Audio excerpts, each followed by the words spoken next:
7 de la mañana, 44 minutos, una hora menos en Galápagos. Maneje con cuidado. En la zona norte de Quito al menos hay una neblina espesa y esto nos obliga a manejar con mayor precaución para preservar nuestra seguridad. Vamos a hablar en los próximos minutos aquí en Ecuador Radio, a través de Radio Quito Platinum FM, con Gustavo Isch, consultor, experto en comunicación. Quisiera pedirle, antes de continuar con otras preguntas, un primer panorama, Gustavo, de la situación política del país. ¿Cómo está el pulso de la política? ¿Qué pulso le tomamos hoy a la política ecuatoriana y a la situación de orden público, de opinión pública, en fin, los temas que tienen que ver con el día a día del Ecuador? Un saludo cordial, bienvenido. Gonzalo, muy buenos días, muchísimas gracias por la invitación y un saludo también muy cordial para toda la audiencia que nos está escuchando.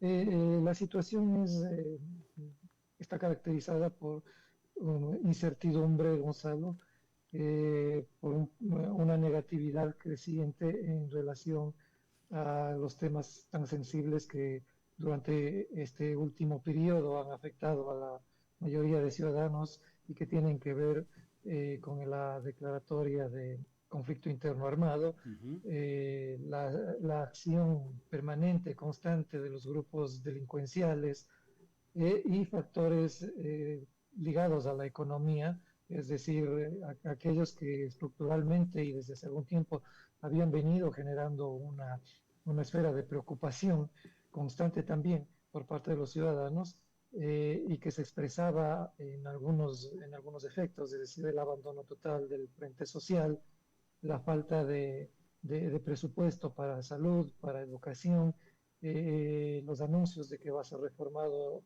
va a ser reformada la ley del Instituto Ecuatoriano de Seguridad Social en los términos que la ciudadanía ya conoce.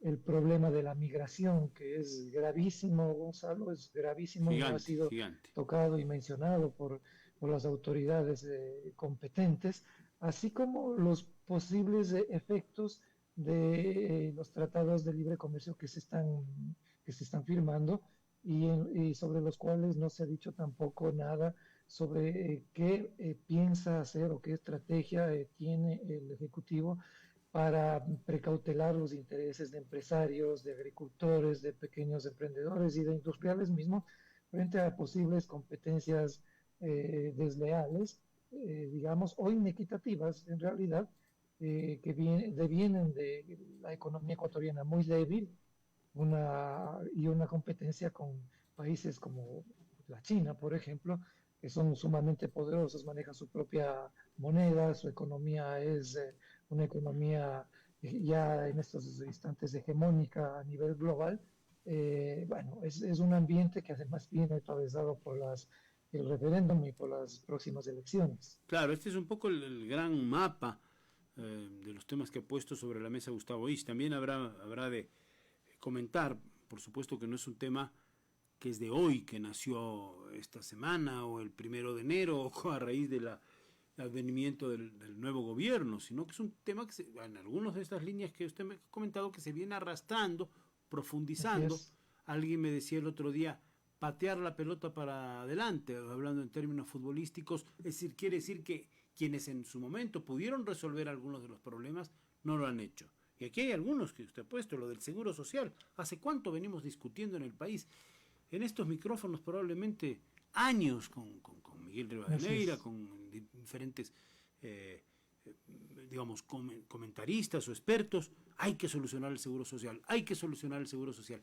Y son muchos años y muchos gobiernos que no hacen, en algunos casos nada, y en otros no hacen lo suficiente para abordar problemas como estos. Entonces, a ver, Gustavo, se juntan todos los demonios. Entonces, ese es el cóctel peligroso al que podemos estar asistiendo en el país este momento, porque sigue adelante el desempleo, porque ha crecido la inseguridad a pesar de los esfuerzos loables de Fuerzas Armadas, de policía, de controlar la situación.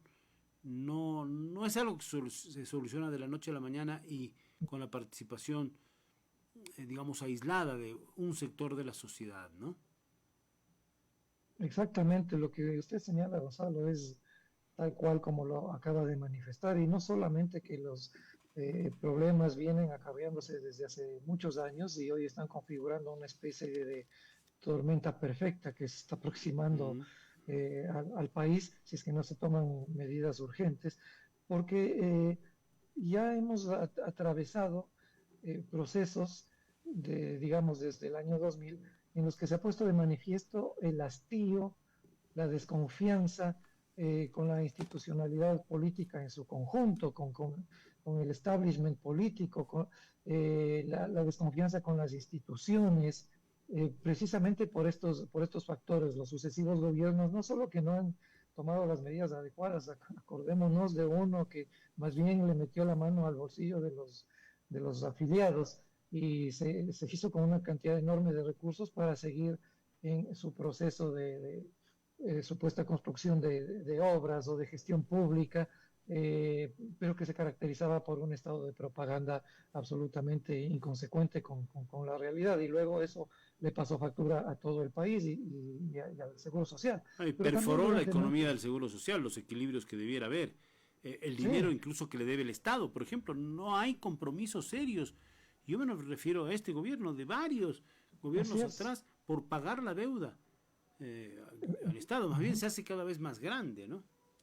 totalmente, Gonzalo. Y además, la gente está molesta porque se toman medidas igual en sucesivos gobiernos que favorecen a ciertos sectores económicos muy poderosos, se incrementan impuestos, pero no, como que fueran las fórmulas y las medidas más adecuadas para toda la ciudadanía y no lo son. Como digo, realmente favorecen solamente a ciertas élites económicas, se condonan deudas a grandes deudores de la banca y de algunos otros, de algunas otras esferas, pero la clase media y los sectores más deprimidos económicamente de la población no ven que haya una estrategia más empática con los problemas y con las expectativas que caracterizan desde hace ya varios años el pensamiento y la percepción ciudadana y que luego, claro, se ponen de manifiesto en estas crisis políticas, en estas crisis institucionales que tienen que ver con la Uh -huh. credibilidad y con la aceptación de quienes deberían solucionar problemas y que más bien llegan a los gobiernos y les echan la culpa a los gobiernos anteriores. Ahora, ¿qué tan cíclicas son las crisis en el Ecuador, los momentos de tensiones? Hemos visto, digamos, por mencionar, desde el retorno a los gobiernos civiles, el presidente Roldós afrontó la guerra de Paquicia, el presidente Hurtado afrontó un fenómeno del niño terrible que destruyó buena parte de la infraestructura y de la producción en el país, así como la crisis de la deuda latinoamericana. Febres Cordero afrontó tensiones sociales tremendas, hubo confrontación política en esa época, hasta Uh-huh, el secuestro presidencial. Más adelante uh-huh, Rodrigo Borja, a pesar de que tenía una propuesta de cambio progresista, la economía no fue tan fácil de manejarla, quizás se puede reconocer que hubo una reforma tributaria interesante, pero no llegaron los cambios que mucha gente anhelaba, y así por el estilo. Después hemos tenido otras guerras, las caídas sucesivas de presidentes, los levantamientos indígenas. Eh, Ahora, esto de hoy, la violencia, del crimen organizado, de las conexiones internacionales del crimen organizado, no se ha visto antes de esta manera. O a lo mejor se estuvo cocinando por mucho tiempo, pero nos estalló en las manos, en la cara, o le estalló al presidente Lazo. Lo tiene como un gran problema el presidente Noboa, y por eso llegamos en circunstancias especiales a esta consulta popular. ¿Cómo se mira ese panorama? Es decir, somos competentes social y políticamente para manejar las crisis. El Ecuador ha vivido de crisis en crisis. Es decir, como dice mucha gente en tono irónico, los periodistas no nos aburrimos de contar historias de conflictos, de tensiones. Eso es parte de la política, lo sabemos, pero siempre la esperanza de seguir adelante a veces se ve truncada. Ahora tenemos una consulta popular a las puertas. Entonces, un poco haciendo una reflexión de conjunto de todo esto, Gustavo, quisiera su opinión. Estamos dialogando con el consultor, experto en comunicación, Gustavo Isch. sí, efectivamente, el regreso a la democracia en el Ecuador y hasta la fecha ha sido turbulento, ha sido marcado por una serie de clivajes y de conflictos que usted muy bien ha resumido, Gonzalo, pero en los que hay algunos factores que se podrían subrayar. El hecho de que la decepción que se ha generado en la población, en la mayoría de la población, por parte de la mal llamada clase política, ha sido una constante, ¿no? Y esa constante termina generando crisis políticas que se transforman luego en crisis sistémicas a Ujú. partir del 2000, porque se producen en un contexto también de crisis económicas, es decir, de falta de recursos por parte del Estado para atender las demandas de inmensos sectores de la población. Y a propósito también se genera el advenimiento en medio de esa crisis de credibilidad en la política por la falta de cumplimiento de las ofertas de campaña de los distintos gobiernos de turno y de las ofertas que ellos propusieron en los eventos electorales, el advenimiento de un gobierno que genera una estrategia de comunicación y de gestión política basada en el antagonismo, basada en la lucha entre quienes están a su favor y quienes no estaban a su favor. Y es un tema que viene marcando el comportamiento de la ciudadanía desde aproximadamente 14 años, por lo menos. El antagonismo y la falta de consensos, la falta de diálogo, no, la posverdad en la que al dejar de creer en las instituciones, al dejar de creer en los políticos o al creerlos pese a que están ciertamente evidenciadas Ujú. actuaciones que pueden ser muy polémicas y muy condenadas por parte de la ciudadanía, eh, siguen aferrándose a una doctrina que defiende precisamente esa separación, esa división entre los ecuatorianos. Cuando vienen crisis económicas, eso se mira con un impacto mucho más grave. Y Ahora luego, un el tema inciso del nada más. narcotráfico, ¿no? Claro, ahora luego digamos, pero un inciso más. La política es conflicto. Es decir, se estudia la política desde la comunicación, que usted es un estudioso, un Así es. consultor, como el conflicto. Pero también debe haber espacios y momentos de acuerdos, de diálogos. Tal vez el péndulo ideológico, izquierda-derecha, al que estábamos acostumbrados durante tantos años, hoy es un péndulo distinto entre conflictos y acuerdos, pero vivir permanentemente en conflicto tal vez no hace la vida llevadera y genera más problemas. Y si a eso le añadimos el ingrediente que acaba de poner sobre la mesa Gustavo Isch, este del narcotráfico, el crimen organizado, las conexiones internacionales. La droga, ¿dónde se va? Se va a los grandes mercados de Europa, de Estados Unidos. Allí es un tema de mercado, de economía, pero los muertos los ponemos nosotros. Eh, y claro, también todo esto que vemos, la penetración institucional, las mafias enquistadas en la justicia, a veces en las fuerzas del orden, en las autoridades, qué sé yo, del servicio que debe tener a su cuidado las cárceles, ¿no? Hemos visto las matanzas carcelarias los últimos 4 años. Esto complejiza aún más la situación, me parece que le hace un cóctel muy peligroso, ¿no?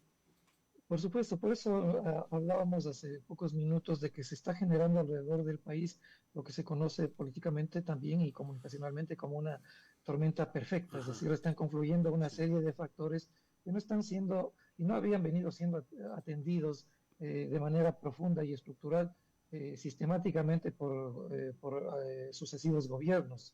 Coincido con ustedes en que este no es un tema que pueda ser de responsabilidad exclusiva del actual régimen. Claro. Por el contrario, y la política entiende, ¿no? Es decir, el estudio de la política, sí, efectivamente es el estudio de los conflictos, pero también es el estudio del modo en que las sociedades manejan esos conflictos y del modo en que el Estado responde a esos estados de conflictividad que luego se transforman en crisis y el modo en que la política y la institucionalidad se cohesiona junto con la ciudadanía, con los movimientos sociales, para enfrentar los temas gravitantes que afectan el diario convivir de la sociedad. Ujú. Con una sociedad dividida, fragmentada, con una política atomizada, contaminada mayoritariamente por la corrupción, tenemos además la ausencia total de políticas de Estado que puedan enfrentar los problemas que afectan a los sectores más deprimidos de la sociedad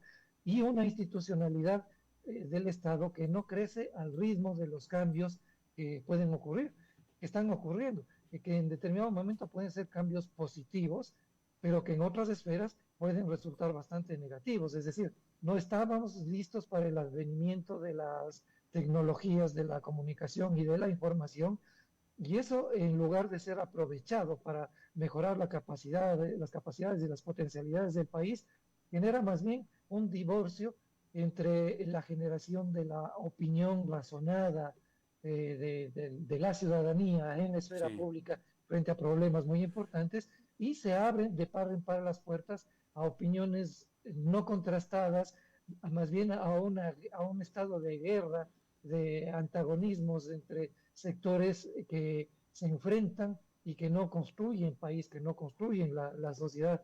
Uno de los datos más graves en este sentido, o que más llaman la atención en este sentido, es el deterioro de la credibilidad de instituciones que antes tenían grandes niveles de Mm. aprecio y de credibilidad por parte de la ciudadanía en relación, por ejemplo, a los medios de comunicación tradicionales Claro. y los efectos que causa la incidencia de estas redes sociales. Y ahora a nivel del Estado, Gonzalo, tenemos, por ejemplo, un código de la democracia que abre de par en par a cuenta de la manida participación ciudadana, eh, a movimientos políticos y a partidos políticos que funcionan a través de un clientelismo porque ven a la política como una Y oportunidad, dudoso como un origen, negocio. de dudoso origen Total, también, ¿no? totalmente, Gonzalo, el tema negativo que hoy está atravesando el país era algo que se venía anunciando desde hace tiempo, Sí. Gonzalo. Lo habíamos estudiado, lo habíamos manifestado algunos políticos, algunos académicos. Era inevitable que ocurra lo que está ocurriendo porque el país tiene la desgracia de estar en medio de Colombia, en medio del Perú, Mm. cerca de Bolivia, que son países productores de cocaína, y el Ecuador se transforma en ese momento y desde hace algunos años en un pasadizo estratégico para el tráfico de drogas. Lo que está ocurriendo en este país en la actualidad es que bandas transnacionales del narcotráfico están peleando por el control de esos corredores por los cuales transita la droga que se dirige, como usted bien señalaba, a Europa, a Estados Unidos, que son los mayores consumidores de la droga. Ecuador no es uno de los mayores países que Ujú. consume la droga que se envía a otras naciones. Al contrario, es un corredor de paso, pero eso ha suscitado que desde la política se contamine el resto de la institucional pública, y advertimos que en base a la experiencia de Colombia, en base a la experiencia de México, en base a la experiencia de El Salvador, los gobiernos locales son la puerta de entrada Claro. que facilita el ingreso del narcotráfico porque no hay controles, o los controles son muy débiles, y tenemos un Consejo Nacional Electoral que no sanciona a nadie, que no verifica si No, se están pues, haciendo campañas antes, y que en un el código de la origen de los democracia fondos de se las permite que campañas, cualquiera ¿no? sea un Claro, funcionario público claro. que solamente requiere ser bachiller para tomar decisiones gravitantes que implican problemas harto sensibles para el conjunto de la Sí. población. Esto Esa es una con algo que circunstancia Gustavo gravísima, Gonzalo. mencionó, el tema de las redes sociales, de las tecnologías de la información, que tienen grandes virtudes también para abrir las puertas al conocimiento humano, pero que también nos han dado este mar espeso de las redes sociales. Ya Ignacio Ramonet, un periodista de izquierda, progresista se puede decir, en Le Monde Diplomatique hace muchos años advertía, la incursión del Internet abre el espacio al rumor. Hoy vivimos en el espacio del rumor, de las fake news, de la desinformación, y la sociedad, la mitad perpleja, la mitad ingenua, asiste a esa realidad. En ese sentido, un poco para concluir por ahora, ¿cómo se ve el escenario de la consulta popular y qué puede pasar el día después del 21 de abril? Bueno, es un escenario que se ha vuelto un poco difícil de predecir, Gonzalo, ¿Mm? porque los actores políticos han generado un estado de incertidumbre respecto a quienes van a posicionar la consulta y las preguntas que se hacen allí.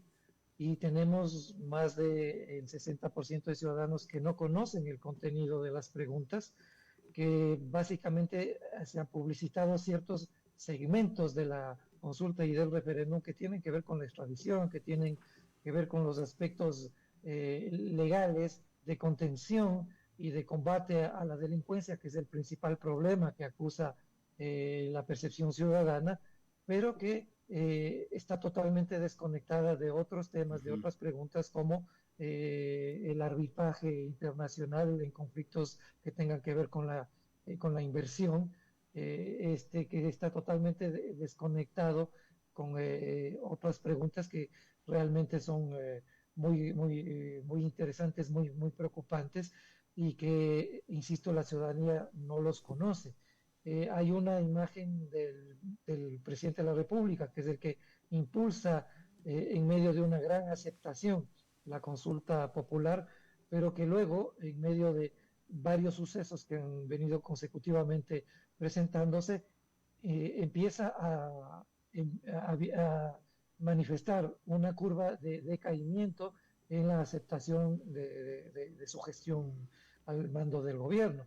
Y eso puede extrapolarse de alguna manera a lo que podría ocurrir en la consulta popular, pero depende no solamente básicamente del abordaje publicitario que haga el primer mandatario, sino también de su falta de comunicación directa con la ciudadanía, con los movimientos sociales, con la misma prensa, con los industriales, con los comerciantes, etcétera, con la esfera pública en realidad, y lo que hagan otros actores que estén opuestos a la consulta popular, no solamente porque ven en algunas de esas preguntas, en algunos de esos temas, como los había señalado, e incluso el que toca la reforma laboral, y que manifiestan que puede ser la tercerización más bien utilizada en términos graves para los trabajadores, sino también aquellos que pueden medir la consulta como un proceso de aceptación o de no aceptación de lo que ha estado haciendo el régimen y transformarse en lo que ha pasado anteriormente, lo que le pasó al gobierno de Hurtado, lo que le pasó a León Cordero, lo que le pasó recientemente a Guillermo Lazo, y que esa consulta puede transformarse en un referéndum a favor o en contra de la gestión del presidente y no de temas importantes para el conjunto del país. Le agradezco su opinión, Gustavo Isch, consultor, experto en comunicación. Gracias por estar en Ecuador Radio, Radio Quito, Platinum FM. Seguiremos conversando en otra ocasión. Muy buenos días.